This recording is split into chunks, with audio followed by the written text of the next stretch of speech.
Why the A-10 Warthog is a real flying tank and dominates the battlefield. The A-10 Warthog, a muscular and armored ground attack plane, is an odd vehicle because it was originally designed to attack Soviet tanks in Europe in the event of a Third World War.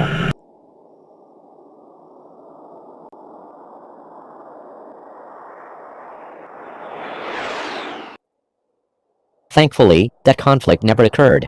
Instead, the Warthog flew in the Persian Gulf War, the Balkans, and has spent years taking on lightly armed insurgents in Afghanistan and Iraq, where it performs excellently at the job.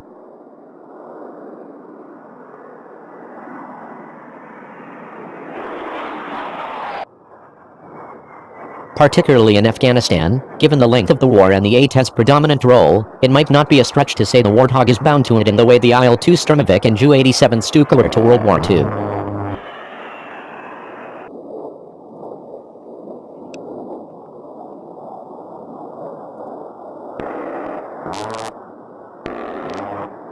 The RAND Corporation, a California-based think tank closely tied to the U.S. Air Force, recently compiled statistics on A-10s in Afghanistan, with the goal of studying how they performed and how the Air Force could replace them in the future.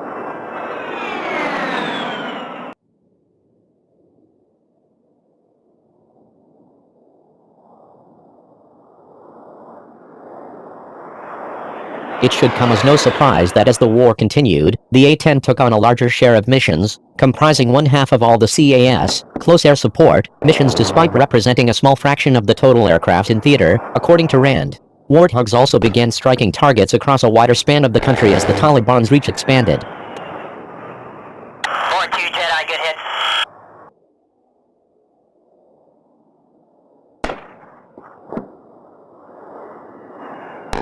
The RAND Corporation, a California-based think tank closely tied to the U.S. Air Force, recently compiled statistics on A-10s in Afghanistan, with the goal of studying how they performed and how the Air Force could replace them in the future. It should come as no surprise that as the war continued, the A-10 took on a larger share of missions, comprising one-half of all the CAS, close air support, missions, despite representing a small fraction of the total aircraft in theater, according to RAND.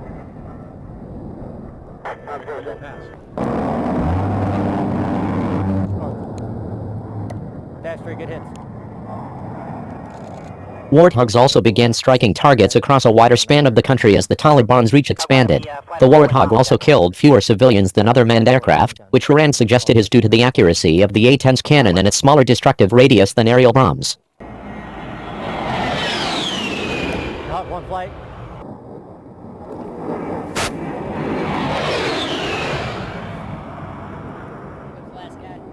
A-10 pilots relied more often on their cannons than bombs and missiles, a shift from the Warthog's original tank-busting mission, which would primarily fall to the Maverick anti-tank missile. Taliban tanks, of course, were destroyed early in the war, while fast-moving fighters such as the F-16 can, and occasionally did, conduct strafing missions. This was often a last resort because of the danger to the pilot. When turning to attack a ground target at more than 500 miles per hour, an F-16 or F-15 pilot would only have a second or two to fire before pulling up hard.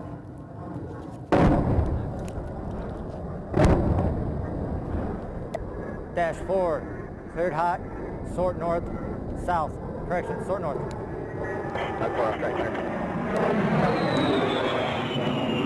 One can't just stare, zombie-like, at the target, retired Air Force Maj. General Richard Lewis wrote in a 2007 report for Air Force magazine on the challenges of low-level attack. This causes target fixation, which can become a fatal experience.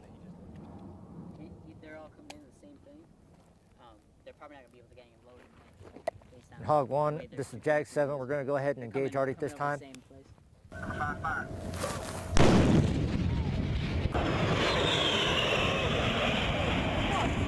The lack of armor on lighter planes such as the F-16 is another shortcoming given the hazard from ground fire. The A-10's armored bathtub, however, can absorb far more punishment. There's an important lesson there. When the Air Force retires the A-10, and it eventually will, it will need a similar plane if it wants to keep doing strafing missions at the A-10's level. If not, and if F-35 Joint Strike Fighter takes over, the flying branch will have to change how it performs close air support altogether.